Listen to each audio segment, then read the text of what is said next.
బంగారు నగలు తాకట్టు పెట్టబోతున్నారా? వద్దు. తక్కువ డబ్బులు ఎక్కువ వడ్డీ ఎందుకు? సింపుల్గా శ్రీ స్టార్ గోల్డ్ కంపెనీకి రండి. German technology, purity check, best online రేట్లో అమ్మి 2 minutesలో క్యాష్ని ఇంటికి తీసుకువెళ్ళండి. ప్రశాంతంగా ఉండండి. కాల్ 6366 333 మహబూబాబాద్ అండ్ జన్కామ్ కలెక్టర్లు, ఆర్ఎండ్బి, Panchayat Raj, irrigation, civil supplies, MAUD, agriculture, northern discoms, అదేవిధంగా మెడికల్ అండ్ హెల్త్ ఇతర ప్రభుత్వ అధికారులందరూ కూడా ఈ సమావేశంలో చాలా వరకు కొన్ని జిల్లాల కలెక్టర్లు, మున్సిపల్ కమిషనర్ గారు వీళ్ళు మాట్లాడి నివేదిక ఇవ్వడం జరిగింది. మోరార్లెస్ అన్ని జిల్లాల్లో ఇలాంటి సమస్యలే ఉన్నాయి. ఈ సమస్యలను అన్ని దృష్టికి పెట్టుకొని ఇప్పటి వరకు లాస్ట్ 2 రోజుల నుంచి అత్యవసరమైన సేవలను అందించడం, అత్యవసరమైన పరిస్థితులను మీరు అడ్రస్ చేయడం జరిగింది. ఇప్పుడు థెరపీ వచ్చింది, వర్షాలు ఆగినాయి కాబట్టి క్షేత్రస్థాయిలో కలెక్టర్లు మీరు బృందాలను పంపించండి.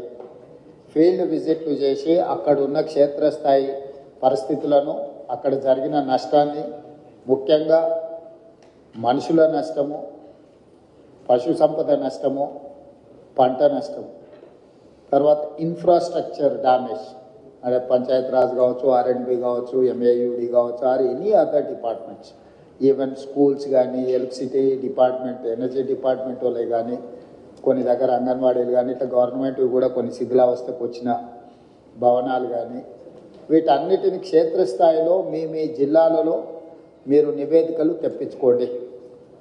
దాంట్లో ప్రజాప్రతినిధుల సహకారం కూడా తీసుకోండి. నా సూచన ప్రజాప్రతినిధులకు కూడా చాలా అంశాలు మీ దృష్టిలో ఉంటాయి. ప్రజలు కూడా మీ దగ్గరికి తీసుకొస్తుంటారు, ఎమ్మెల్యేలకు, ఎంపీల దగ్గరికి.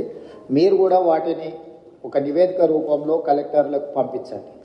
దాంతో ఏమవుతారంటే మాకు ఒక రిపోర్ట్ తయారు చేసి డిజాస్టర్ మేనేజ్మెంట్ నుంచి కూడా గవర్నమెంట్ ఆఫ్ ఇండియాకు నివేదిక ఇవ్వడానికి అవకాశం ఉంటుంది. కాబట్టి సంబంధిత అధికారికి అరవింద్ కుమార్ గారు కూడా నా సూచన, ఏ ఫార్మేట్లో మీకు పంపాలనో ఒక పర్మనెంట్ ఫార్మేట్, వాళ్ళకు ఒక డైరెక్షన్ ఇవ్వాలి. ఇప్పటి వరకు మనం ఎప్పుడు పెద్దగా క్లెయిమ్ చేసుకోలేదు కాబట్టి అధికారులు ఆ ఫార్మేట్లో పనిచేసే విధానాన్ని మర్చిపోయారు.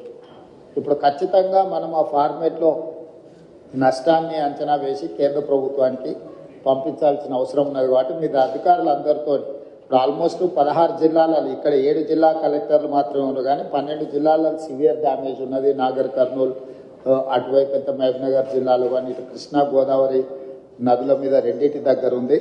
నా సూచన ఇన్ఛార్జ్ మంత్రులకు కూడా ఆయా జిల్లాలలో మీరు సమీక్ష చేసుకొని లోకల్ ఎలక్టెడ్ రిప్రజెంటేటివ్స్తో ఒక మీటింగ్ ఏర్పాటు చేసుకొని ఆ కలెక్టర్లను కూడా నివేదికలు తయారు చేయమని చెప్పి, దాన్ని ఓవరాల్గా రెవెన్యూ మినిస్టర్ గారు, disaster management comes under revenue, మీరు అందరు మంత్రులతోని సంబంధిత అధికారులతోని మీరు తక్షణమే సమీక్ష చేసుకొని నివేదికలు సిద్ధం చేయండి.